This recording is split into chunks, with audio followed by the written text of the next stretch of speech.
नमस्कार दोस्तों, स्वागत है आपका अपने चैनल पर। आज की बड़ी खबर के साथ आपके सामने मौजूद है, जहां पर बिहार के चुनाव के नतीजे के बाद नीतीश कुमार को लेकर अब सवाल खड़े होने लगे हैं कि क्या नीतीश कुमार मुख्यमंत्री पद को अपनाएंगे या फिर 2014 की तरह ही त्याग देंगे, क्योंकि नीतीश कुमार की ओर से अभी कोई बयान सामने नहीं आया है। और इसी के साथ में आपको बताएंगे कांग्रेस पार्टी के दिग्गज नेता की ओर से नीतीश कुमार से संपर्क साधने की कोशिश की गई है। दोस्तों क्या कुछ है, पूरी खबर आपको बताएंगे जरूर, लेकिन उससे पहले अगर आप भी मानते हैं कि बिहार का ये जनमत एनडीए गठबंधन और नीतीश कुमार की पार्टी के खिलाफ में है, तो आप इस वीडियो को लाइक करके लाल बटन दबाइए, चैनल को सब्सक्राइब करिए और घंटी को दबाकर कमेंट बॉक्स में लिखकर बताइए कि सरकार बनाने की जरूरत किसको है, किसके पक्ष में जनता ने मतदान किया है। चलते हैं पहली और बड़ी खबर की तरफ, जहां पर दोस्तों बिहार के विधानसभा चुनाव के परिणाम आने के साथ ही एनडीए सबसे बड़ा दल बनकर उभरा है, जिसमें राष्ट्रीय जनता दल को महागठबंधन की तरफ से 75 सीटें मिली है, वहीं पर बीजेपी को 74 सीट और जनता दल यूनाइटेड को 43 सीटें मिली है। आपको बता दें कि जनता दल यूनाइटेड इस बार तीसरे पायदान पर पहुंच गई है, और ऐसे में तीसरे पायदान पर पहुंची हुई party Janata Dal United BJP के समर्थन से सरकार बनाने को लेकर बड़े बड़े दावे कर रही है। लेकिन सवाल ये खड़ा होता है कि बीजेपी के नेता भी इसको लेकर नाराज हैं, और इतनी बड़ी संख्या में बीजेपी के वोट आने 5 सीट आने के बाद पार्टी के नेता नीतीश कुमार को मुख्यमंत्री नहीं देखना चाहते हैं। आपको बता दें कि पार्टी के कार्यकर्ताओं ने भी इसका विरोध जताया है। और इसी के साथ में चलते हैं एक और बड़ी जानकारी की तरफ, जहां पर आपको बता दें कि 43 सीटों की सरकार को लेकर नीतीश कुमार भी कहीं न कहीं पसोपेश की स्थिति में दिखाई दे रहे हैं। आपको बता दें कि सन 2000 के अंदर भारतीय जनता पार्टी को 67 सीटें मिली थी। नीतीश कुमार की पार्टी उस समय समता पार्टी 34 सीटें जीती थी,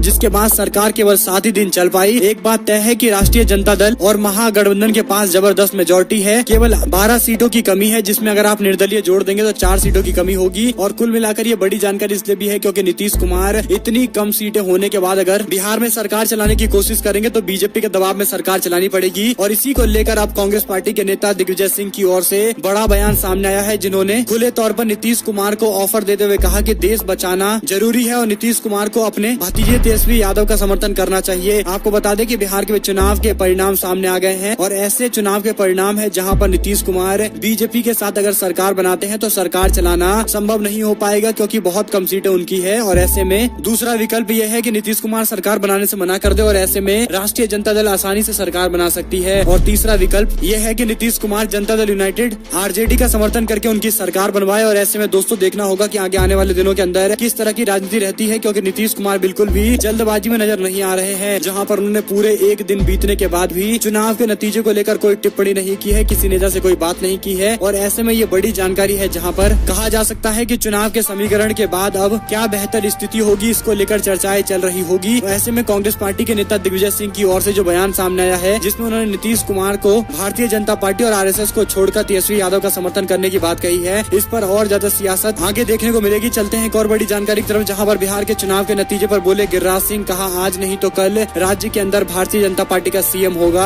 आपको बता दें कि बीजेपी के अंदर महत्वाकांक्षा ये है कि भारतीय जनता पार्टी का मुख्यमंत्री राज्य के अंदर होगा। और ऐसे में सवाल ये खड़ा होता है कि 5 साल तक बीजेपी कैसे वेट करेगी नीतीश कुमार को मुख्यमंत्री बनाकर। और आप समझ सकते हैं कि नीतीश कुमार का मुख्यमंत्री बनने के बाद बीजेपी के कई सारे नेताओं की भी अपनी महत्वाकांक्षाएं हैं मुख्यमंत्री बनने की। और इस बीच एक और जानकारी तरफ रुख करते हैं, जहां पर बिहार में एनडीए की जीत पर शिवसेना का तंज, हार तो नीतीश बाबू की हुई है। आपको बता दें कि T20 क्रिकेट की तर्ज पर आए बिहार के चुनाव के परिणाम को लेकर सत्तारूढ़ एनडीए की जीत को लेकर शिवसेना ने तंज कसा है। पार्टी के मुखपत्र सामना में लिखा कि चुनाव में जिसकी हार हुई है वो बिहार सरकार यानी नीतीश बाबू की है, क्योंकि बीजेपी ने जनता दल यूनाइटेड के अध्यक्ष और बिहार के मुख्यमंत्री नीतीश कुमार के नेतृत्व में सरकार चलाई थी और इसलिए चुनाव लड़ा था। शिवसेना ने सामना में आरोप लगाया कि 2015 के अंदर चुनाव के बाद राष्ट्रीय जनता दल के गठबंधन का हिस्सा रहे नीतीश कुमार मुख्यमंत्री बने, उस समय भी उन्हें गुमान था कि वे बिहार सरकार है, उनके बिना कोई बिहार में सरकार नहीं चला सकता। इसी गुमान में वो पाला बदलकर भारतीय जनता पार्टी के साथ चले गए और बिहार के मुख्यमंत्री बने रहने की कोशिश करने लगे। लेकिन इस बार जनता ने उनका गुमान तोड़ा है और इस तरह से उनकी सीटें कम कर दी है। आपको बता दें कि शिवसेना ने बीजेपी पर भी निशाना साधते हुए कहा कि भारतीय जनता पार्टी को जनता दल यूनाइटेड को मुख्यमंत्री पद का दावेदारी देनी ही पड़ेगी, क्योंकि शिवसेना ने जो हर्ष बीजेपी का महाराष्ट्र में किया है उसको भारतीय जनता पार्टी नहीं भूलेगी। और एक और जानकारी तरफ रुख करते हैं, जहां पर बिहार के विधानसभा चुनाव में इस बार कई सीटों पर कांटे की टक्कर देखने को मिली है। आपको बता दें कि नेक टू नेक फाइट के अंदर महागठबंधन को हार का सामना कई सीटों पर करना पड़ा है। आपको बता दें कि तकरीबन 10 ऐसे दिग्गज नेता हैं जो राष्ट्रीय जनता दल के दिग्गज नेता माने जाते हैं, उनकी सीटें चुनाव में फंस गई और ज्यादातर चुनाव हार गए। कुल मिलाकर ये बड़ी अपडेट इसलिए भी है क्योंकि राष्ट्रीय जनता दल को केवल 10 सीटों की और जरूरत थी, लेकिन बड़े बड़े नेताओं का चुनाव हारना इस बात के संकेत देता है कि इन नेताओं की ओर से चुनाव को हल्के में लड़ा गया। आपको बता दें कि अब्दुल बारी सिद्दीकी और भोला यादव के साथ साथ शिवचंद्र रामचंद्र राम और अमरनाथ गामी जैसे नेताओं को लेकर ये बड़ी अपडेट है। आपको बता दें कि हसनपुर से तेज प्रताप यादव बड़ी जीत हासिल कर चुके हैं। वहीं पर दूसरी ओर सवाल ये खड़ा होता है कि इसके इतर जो बड़े नेता राष्ट्रीय जनता दल के हैं उनकी हार क्यों हो गई, और उनकी हार का सीधा मतलब ये है कि राष्ट्रीय जनता दल कमजोर हुई है। आपको बता दें कि कुछ एक सीट ही है जिसकी वजह से राष्ट्रीय जनता दल यानी महागठबंधन की सरकार नहीं बन पाई। एक और जानकारी की तरफ रुख करते हैं, जहां पर दोस्तों उत्तर प्रदेश के अंदर उपचुनाव में समर्थन देने वाले मतदाताओं को अखिलेश यादव का धन्यवाद। विकास के लिए हम निरंतर वचनबद्ध रहेंगे। आपको बता दें कि उत्तर प्रदेश के अंदर विधानसभा चुनाव की 7 सीटों पर महज एक जौनपुर की मल्हनी सीट पर कामयाब होने के बाद समाजवादी पार्टी के राष्ट्रीय अध्यक्ष अखिलेश यादव ने ट्वीट करते हुए मतदाताओं को धन्यवाद दिया। अखिलेश यादव ने लिखा कि उपचुनाव में समर्थन देने वाले मतदाताओं का हार्दिक धन्यवाद। विकास के लिए हम निरंतर वचनबद्ध रहेंगे। इसी के साथ उन्होंने उपचुनाव का परिणाम आने को लेकर टिप्पणी करते हुए कहा कि उत्तर प्रदेश में सत्तारूढ़ बीजेपी सरकार का असली चेहरा सामने आ गया है। भाजपा राज्य में अपराध और अपराधियों की संख्या बढ़ गई है। एक और जानकारी की तरफ रुख करते हैं, जहां पर पटना के अंदर विधानसभा चुनाव के परिणाम के बाद कांग्रेस पार्टी में भी बवाल मचा है। कई सारे कांग्रेस पार्टी के नेताओं ने उम्मीदवार चयन को लेकर सवाल खड़े किए हैं। ऋषि मिश्रा ने कहा कि आज हमारा छोटा भाई मुख्यमंत्री नहीं बन पाया, इसके पीछे कांग्रेस पार्टी का बुरा परफॉर्मेंस है। आपको बता दें कि कांग्रेस पार्टी को 2 इलाके मिथिलांचल और सीमांचल दिए गए थे, जिसमें बड़ी संख्या में कांग्रेस पार्टी चुनाव लड़ रही थी, लेकिन ज्यादातर सीटों पर हार मिलने के बाद ये सवाल खड़े किए जा रहे हैं। वहीं पर पूर्व विधायक जनार्दन शर्मा ने कहा कि उम्मीदवारों के चयन में घोर लापरवाही बरती गई। कहा कि उम्मीदवार को कहां से चुनाव लड़ाया गया, हम लोग 27 से घटकर 19 पर आ गए हैं। कांग्रेस पार्टी के नेता पुरुषोत्तम मिश्रा ने लव सिन्हा को टिकट देने को लेकर भी सवाल खड़े किए। पुरुषोत्तम मिश्रा ने कहा कि स्थानीय उम्मीदवार को टिकट दिया जाता तो बेहतर परिणाम होते। कांग्रेस पार्टी के नेता अजय